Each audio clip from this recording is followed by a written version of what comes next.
Hola, soy Prof. Javier H., maestro en educación, maestro en investigación educativa y profesor de escuela primaria. Recuerda que estamos trabajando en la revisión de nuestro círculo de estudio del nuevo modelo educativo, el Plan de Estudios 2022. En esta ocasión nos vamos a saltar de nuevo algunas páginas, como lo hicimos hace algunos días. Ya ves que vamos por orden, pero estoy viendo, estamos en el marco de la capacitación que vamos a recibir los docentes de educación básica del 2 al 6 de enero. Entonces, algo que está siendo súper relevante en estos momentos son los ejes articuladores. Por lo tanto, nos vamos a brincar algunas páginas y revisándolos en este libro, bueno, no es libro, realmente es el plan de estudios, que hay dos versiones. Está una como la bonita, que es con fotografías y todo esto, y esta otra que fue la que salió en el acuerdo, cuando se estableció este plan de estudio.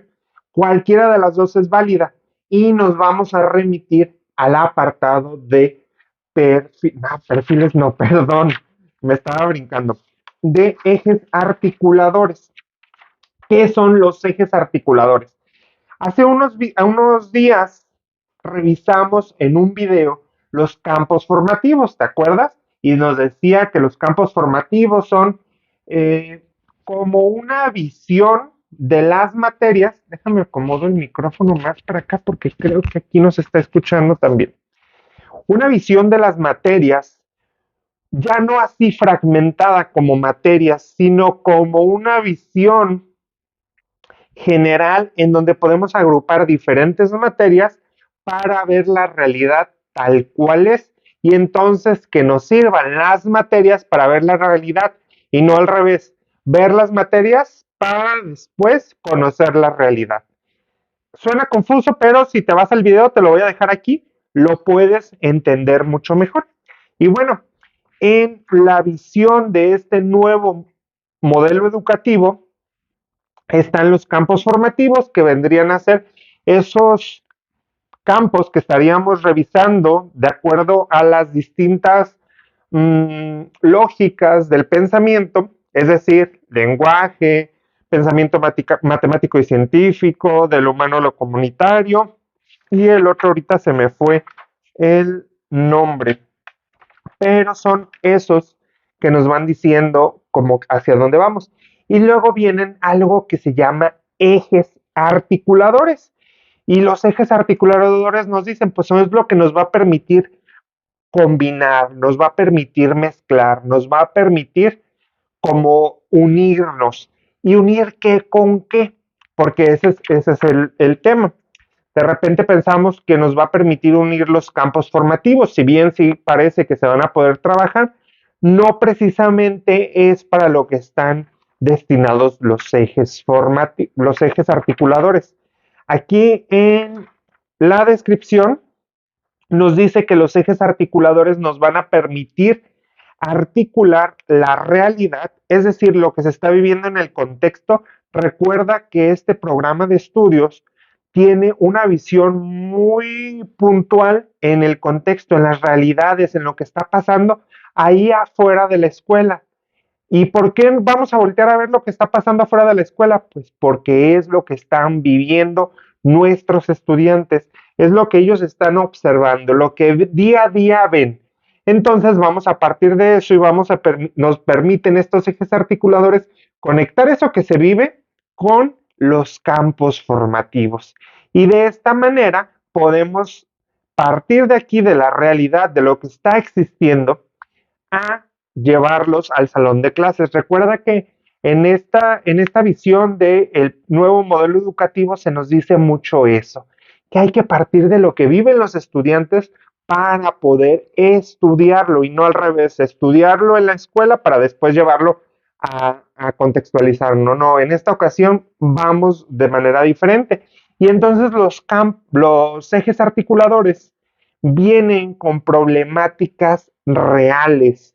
¿Y cuáles son las problemáticas reales? Pues somos seres sociales y nos habla de democracia, que estos ejes articulares o articuladores se centran en la democracia. ¿Y por qué democracia? Porque estamos metiendo un tema político, por así decirlo, que es elegir a los presidentes con la educación. Pues no, la democracia no nada más es elegir a tu presidente o a tu representante. La democracia es participar en los procesos sociales.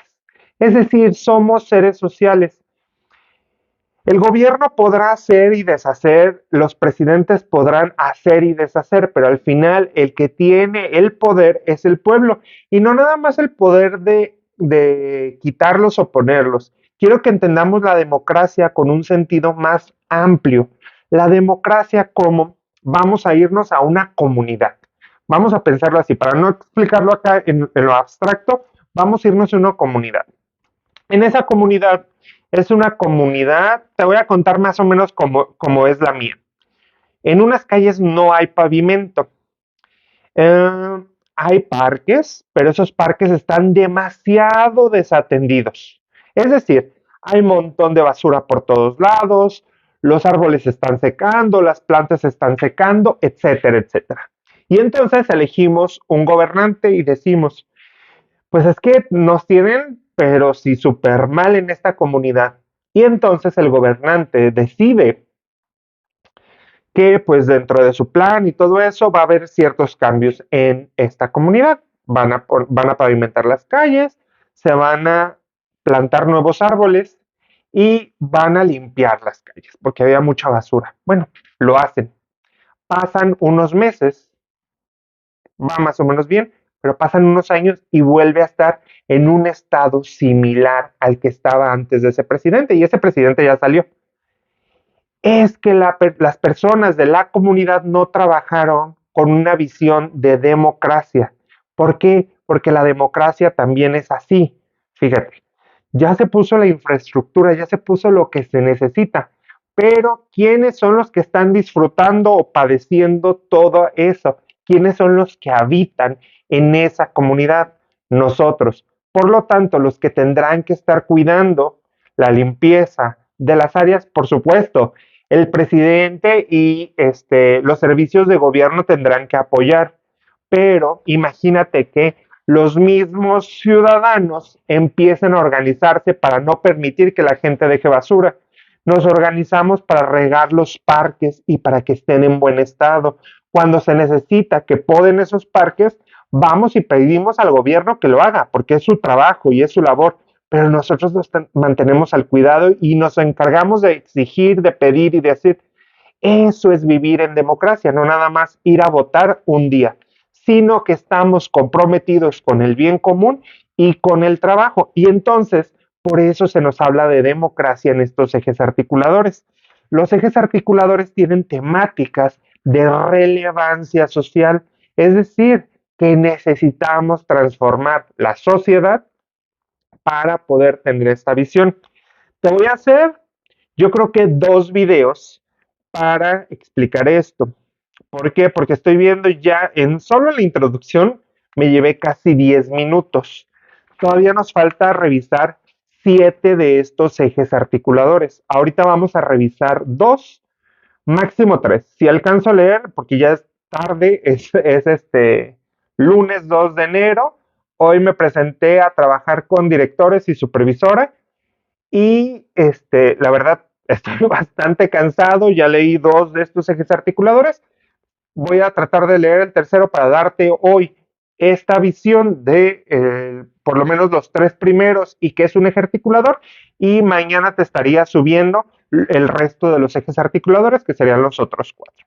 Y bueno, te voy a nombrar ahorita los ejes articuladores para que veas cómo desde el nombre nos están hablando de problemáticas sociales, cosas que estamos viviendo en la actualidad y que por lo tanto los vamos a poder llevar de ahí al lenguaje, de ahí al pensamiento matemático y científico, de ahí de lo humano a lo comunitario, de ahí a el pensamiento social. No, déjame te digo el otro nombre porque se me fue ese nombre del campo formativo.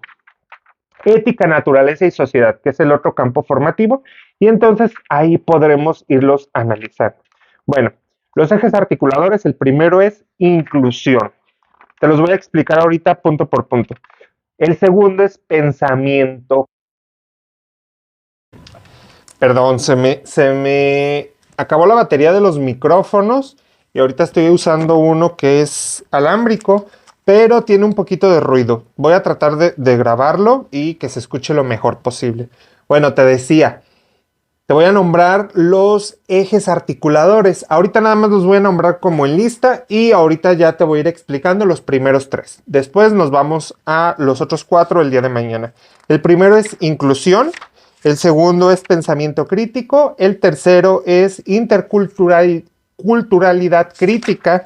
El cuarto es igualdad de género. El quinto es vida saludable. El sexto es apropiación de la cultura a través de la lectura y la escritura. Y el séptimo es arte y experiencia estética. Si te fijas, son temas de relevancia social, aunque de repente vamos a decir, ¿y arte por qué aquí? Bueno, vamos a revisarlo. Recuerda que vamos a revisar cada uno y vamos a saber a qué se están refiriendo y por qué. Pero la intención es que estos nos ayuden a ver lo que está pasando en la realidad, o sea, en el contexto de los estudiantes y poderlo conectar hacia nuestro campo formativo y así se hagan estas conexiones entre la realidad y lo que estamos estudiando, es decir, nuestras temáticas de estudio. Yo sé que suena un poquito complejo todo, pero conforme vamos a ir trabajando, conforme vamos a ir conociendo cada uno de los aspectos, por ejemplo, ahorita vamos a revisar en esta semana el programa analítico y el programa sintético. Si todavía tienes dudas sobre eso, te voy a dejar aquí el link con el video del programa analítico para que sepas cómo más o menos se va a desarrollar a nivel escuela y posteriormente podamos ir comprendiendo cada vez más. Recuerda que es un círculo de estudio, que tu participación también es importante. Y bueno, ya yéndonos a lo que nos interesa. El primer punto es inclusión. ¿Por qué inclusión? Y aquí me encanta este concepto. Yo ya lo había escuchado antes. Si me conoces, yo voy muy en pro de este pensamiento crítico, de esta visión crítica, y no crítica como una visión de criticón, sino como una visión de transformación social, una visión de la educación como una oportunidad para cambiar lo que estamos viviendo. Y entonces aquí viene un término, dice, carácter decolonial. Y luego nos dice que a veces estudiamos las cosas que nos han oprimido durante tiempo y tú vas a decir, bueno, ¿qué o por qué? Y entonces empiezan a surgir temas como la colonización de España a México, esa esclavitud que se vivió con los señores feudales, con las tiendas de raya, y que se abolió la esclavitud, pero seguimos viendo racismo a las comunidades afro-mexicanas. Seguimos viendo racismo a las personas que somos de colores más oscuros. Seguimos viendo discriminación y racismo hacia las comunidades de pueblos originarios, es decir, de pueblos indígenas de aquí, de México. Seguimos viendo discriminación hacia las mujeres, que de hecho hay un eje articulador específico para eso, pero también seguimos viendo discriminación hacia la comunidad LGBTIQAP+, así con todas las letras, porque hay que nombrarnos a todos. Y entonces aquí se habla de esta colonización. ¿Y colonización de qué manera seguimos viviéndola? Bueno, de la manera en el que el más rico tiene más oportunidades de salir adelante, que el más rico tiene más oportunidades de disfrutar la vida, de esparcimiento, de etcétera, etcétera. Y los que vamos bajando en esta cadena, porque es como una cadena o pirámide de la economía, vamos estando más marginados y vamos viviendo situaciones de más marginación. Y pueden ser diferentes. Una, la económica, otra, la racial, otra, la de género. Y aquí nos dice, y de repente parece muy complejo, cómo estos esquemas de negocio, de capitalismo, nos van llevando hacia estas visiones. Si te fijas, algo que de repente ponemos en discusión muchos es cómo los comerciales nos obligan de cierta manera a comprar, pero también nos dicen de qué manera nos tenemos que ver, de qué manera nos tenemos que comportar, cómo tenemos que ser, y entonces empezamos a idealizar a una persona y esa persona cómo es. Y lo que se nos dice aquí es la visión eurocentrista, es decir, una visión de una persona alta, güera, con ciertos atributos muy relacionados a lo europeo, que tendría que ver con las personas que nos colonizaron y que siguen colonizando nuestros pensamientos. Y no un pensamiento como de yo de individual, sino un pensamiento colectivo que provoca la discriminación, la racialización y la segregación de ciertos sectores de la población. Y entonces aquí se busca esta reflexión. ¿Para qué? Pues para que nos demos cuenta de que si no están esas personas en nuestro grupo, es porque nos hacen falta y necesitamos incluirlas. No solo que estén, porque no se vale que solo estén esas personas. Y estar no quiere decir que estén incluidas, quieren decir que están. Y pueden estar segregadas, pueden estar incluso discriminadas estando en el mismo espacio físico, sino que formen parte de la sociedad y que nutran y que nos nutran entre sí a todos. Y entonces esta sería una visión para la inclusión. También nos habla de personas con discapacidad y personas con aptitudes sobresalientes. Sobresalientes. Entonces, ¿cómo los estamos incluyendo y cómo están participando? Y no nada más nos habla no nada más hay que verlo como alumnos, sino, por ejemplo, las mismas dinámicas que se viven en la comunidad. Acuérdate que estos ejes articuladores nos ayudan a unir lo que se vive en la realidad, en la comunidad, con los campos formativos, es decir, con lo que estaremos revisando en la escuela. Ahora va el segundo, que es el pensamiento crítico. Y de nuevo, bueno, no sé si se perdió cuando estaba el micrófono que no funcionó, pero el pensamiento crítico tiene que ser visto no como un pensamiento de criticón, de ay, yo le veo todo, pero a todos. Eso no es pensamiento crítico, eso es pensamiento o una persona criticona. El pensamiento crítico viene de corrientes filosóficas, por supuesto, y normalmente este pensamiento crítico tiene que ver con la observación de la realidad, de conocer, de casi desmenuzar la realidad y ver las problemáticas que existen, desde dónde están viniendo, ver las razones para poder cuestionar esta realidad. Vámonos yendo a cosas objetivas. En algún momento de la historia, los alumnos y las personas se fueron dando cuenta de que ser golpeados por los maestros, y vamos poniéndonos en la boca del lobo, ser golpeados por los maestros no era una mejor manera de aprender. Y nos dimos cuenta de que al contrario, el golpe por un maestro nos vulneraba como personas y nos ponía en una situación de riesgo. ¿Por qué? Porque perdíamos la autonomía de nuestro cuerpo, porque provocaba baja autoestima, etcétera, etcétera. Y entonces estas reflexiones que se fueron dando y que de repente, a lo mejor no, de niño no las hacían, pero ya cuando crecían esas personas que fueron violentadas, dijeron, a ver, y ya que se volvieron psicólogos, pedagogos, etcétera, a ver, hay que estudiar por qué pasa esto, por qué yo me siento así de mal, y etcétera, etcétera. Y entonces empiezan con un pensamiento de cuestionar lo que parece que tiene que existir. Y en aquel momento era el Estado o lo normativo, lo que tenía que pasar.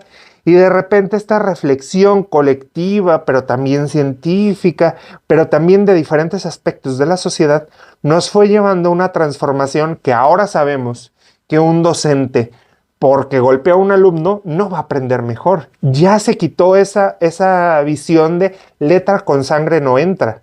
Eso ya quedó obsoleto, es algo arcaico, que sabemos todos los docentes y cualquier persona de la sociedad que eso es una barbarie. No les tenemos que pegar a los niños, pero si te fijas, se empezó con un cuestionamiento. ¿Por qué no tiene que ser así? Y a lo mejor la primera persona que lo pensó, los primeros que decían, ¿pero por qué? ¿Y por qué? Eran considerados como de no, pues así tiene que ser y es la mejor manera de educar a los niños y es la mejor. Y ahora nos damos cuenta de que no. Bueno, este ejemplo me ayuda a explicar qué es el pensamiento crítico. Y entonces hay que ir desarrollando en los estudiantes esta visión de cuestionar lo que está pasando. ¿Por qué pasa esto? ¿Cuáles son las razones? Y no nada más desde los aspectos sociales, porque ahorita estamos hablando de cuestiones sociales. Pudiera ser aspectos económicos, pudiera ser aspectos físicos, químicos, de ciencia, de tecnología. ¿Por qué se está dando así? ¿Por qué se hace de tal manera? ¿Y cómo podemos verlo de otra manera? Y entonces este cuestionamiento constante, pero cuestionamiento con una propuesta, con una transformación, con un cambio por la mejora social, por la mejora económica, por la mejora de la ciencia, etcétera, etcétera, tendría que ver con un pensamiento crítico. Eso de nada más decir, no, pues es que eso está mal. ¿Pero por qué? ¿Y cómo debería de estar mejor? ¿Cómo sería mejor esta visión? Y entonces algo así va siendo el pensamiento crítico. Si te fijas, conforme voy explicándote, quizás se te está viniendo a la mente algunas materias que tendrían que ser así, o algunos cambios en la sociedad que estamos viviendo actualmente que deberían de empezar a transformarse. Por ejemplo, la economía, ¿verdad? Que de repente pues trabajamos un montón, estudiamos un montón y ganamos muy mal. O por ejemplo, el sector o la profesión de la docencia en cuestión de México, la mayoría son mujeres y hay una tremenda discriminación hacia las mujeres. Y si te fijas, también hay una segregación, a pesar de que hay mayoría, hay segregaciones y entonces hay cambios que se deberían de estar haciendo y que tenemos que ser los primeros en cuestionarlos, pero también así los estudiantes van a empezar a cuestionar su realidad y van a empezar a cuestionar por qué pasa, cómo debería de ser mejor y esto nos ayudará a la transformación. Finalmente, y no porque sea el último, sino porque el día de hoy te dije nada más te voy a grabar 3, es la interculturalidad crítica. Y la interculturalidad crítica, ¿por qué? Bueno, se nos habla, y aquí se hace una reflexión de que se nos habla de un país multicultural, es decir, tenemos, por ejemplo, un idioma mayoritario, que es el español, pero tenemos idiomas que no son secundarios, que son igual, que son de nuestros pueblos originarios. Y entonces estos pueblos originarios se ven segregados y llevados a que en la escuela solo se estudiará si eres de este pueblo originario, estos aspectos, etcétera, etcétera. Las visiones, las tradiciones solo se estudiarán si eres de estos pueblos originarios. Y no quiere decir que todos vamos a estudiar todo, sino que es importante reconocer que existen, pero no nada más que existen, sino conocerlos, saber su visión, saber sus problemáticas. ¿Para qué? ¿Para qué vamos a conocer estos aspectos que a lo mejor no pertenecen a mi contexto o no pertenecen a lo que yo estoy viviendo porque yo vivo en la ciudad? Bueno, pero sí estoy en contacto con personas de la interculturalidad porque, por ejemplo, vamos a hablar de urbes muy grandes y que digamos, ahí no hay interculturalidad. Bueno, yo vivo en Guadalajara, pero imagínate que vivimos en Ciudad de México. Y en Ciudad de México conocemos una persona que viene de Sinaloa con cierto modo de vivir, con ciertas costumbres, con cierta ideología incluso.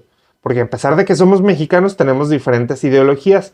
Luego convive una persona que viene de Yucatán, otra persona que viene de Chiapas y otra que viene de Oaxaca y una de Monterrey. Si te fijas, a pesar de que todos somos mexicanos, cada uno tendrá costumbres, tradiciones y diferentes maneras de ver la vida. Y eso solo hablando de que todos hablamos español. Imagínate ahora que una de estas personas tiene el español como segunda lengua y su lengua materna es, no sé, náhuatl, maya o cualquier otra lengua originaria de los pueblos. Y entonces tenemos que aprender a vivir en esa multiculturalidad, pero no nada más aprender a vivir como algo que existe ahí y que existe en México, sino aprender a convivir con ellos. Y fíjate, desde cómo lo estoy diciendo, aprender a convivir con ellos como algo ajeno a nosotros. Y es esta visión que permea en todos. No quiere decir que yo estoy bien y ustedes están mal. Todos tenemos estas visiones de segregación. Aprender a convivir en conjunto, no con ellos. Aprender a convivir en conjunto. Así como nosotros exigimos que ellos aprendan español, nosotros también hacer el esfuerzo por aprender las lenguas originarias. También hacer un interés por conocer las costumbres originarias. Tendría que ver, fíjate, lo vemos muy fácil cuando es en otro país y no cuando nosotros lo hacemos.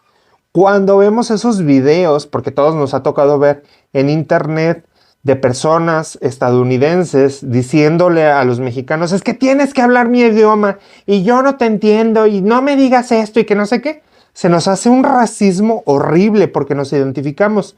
Pero cuando estamos aquí en las ciudades y decimos, ¿por qué están hablando su dialecto? Incluso somos demasiado despectivos muchos o nos empezamos a burlar. Ay, ya escuchaste cómo hablan. Ay, ya escuchaste lo que me están diciendo. Seguramente me están ofendiendo. Y entonces fíjate cómo somos igual de racistas, igual de opresores, igual de agresivos hacia nuestros pueblos originarios, de donde todos venimos. Y entonces la visión que plantea esta interculturalidad crítica es empezar a romper estas barreras y empezar a reconocer que formamos parte de un todo y que estas diferencias y estas maneras diferentes de ver el mundo, la realidad, los lenguajes, tradiciones, etcétera, etcétera, nos enriquecen como sociedad y nos permiten crecer como tal. Si te fijas, también nos va a permitir esto, por ejemplo, revisar desde el lenguaje y podemos revisar poemas, tradiciones orales, etcétera, etcétera. Pero también desde, por ejemplo, lo humano y lo comunitario, cómo se vive en comunidad en cada una de las regiones de México, desde Guadalajara, por ejemplo, donde yo soy, Chiapas, comunidades indígenas, etcétera, etcétera. Pero también nos permite ver aspectos que de repente decimos, no, pues es que eso no. Bueno, por ejemplo, física, química, incluso astrología, cómo eran las visiones, por ejemplo, de los antiguos mayas, de los toltecas, de los teotihuacanos, que son también pueblos originarios de aquí.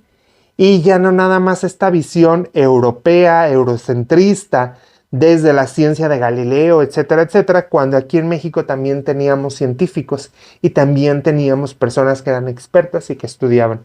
Entonces esta visión crítica, interculturalidad, apela hacia estos cambios, hacia una visión de la interculturalidad de México como algo que nos enriquece y ya no nada más como algo que está ahí y que hay que respetar, sino como una identidad colectiva.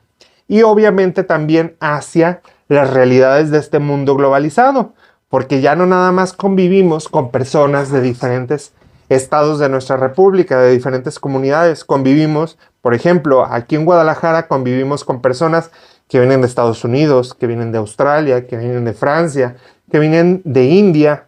¿Por qué? Porque la globalización está haciendo que las personas migren y nos intercambiemos entre países, estados, ciudades, comunidades, y entonces tenemos que aprender y reconocer esta interculturalidad. Si te fijas, hasta el momento ya hemos revisado 3 de estos ejes articuladores. Suenan bastante abstractos, suenan bastante como muy acá, como muy de la visión que tenemos que tener. Pero quiero que hagas este ejercicio. Si sabemos bien hacia dónde vamos, cuál es la visión que tenemos que tener, es decir, qué lentes estamos utilizando para estudiar esas materias y qué lentes les vamos a poner a nuestros estudiantes, estos serían los ejes articuladores.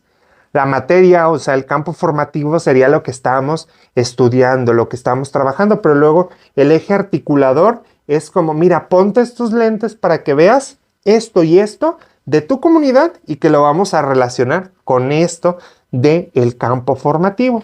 Y estos serían los ejes articuladores. Recuerda que el día de mañana, martes 3 de enero, te estaré subiendo el resto de los 4. Ahorita ya es tardecito, ya la verdad ya me quiero dormir, pero te lo subo mañana para que tengas todo listo, para que en esta semana puedas revisarlo. Maestro, que a mí me pidieron otras cosas, los campos formativos, métete a mi lista de reproducción, te la voy a dejar aquí abajito, del círculo de estudio de la nueva escuela mexicana y busca el video de campos formativos. No, maestro, a mí me pidieron lo de la nueva escuela mexicana. Búscalo, también ahí está el video. No, maestro, a mí me pidieron lo de las implicaciones del SARS-CoV-2 en la nueva. Búscalo, también tengo el video. Hay algunos que todavía no he subido del plan de estudio, todavía no lo he terminado de revisar. Pero si te hace falta algo, escríbemelo, dímelo, pídemelo. Para eso estoy aquí, para ayudarnos. Recuerda, cuando trabajamos en comunidad, todos aprendemos. Así que esta es nuestra comunidad y nosotros la estamos conformando. Si bien yo soy el que está hablando, tú eres el que tienes poder de escribirlo, de compartirlo y de apoyarnos entre todos los docentes de México a cambiar la realidad de este país y cambiar la realidad social que estamos viviendo. Espero sea de bastante ayuda. Te agradezco mucho estar aquí y nos vemos pronto. Hasta luego.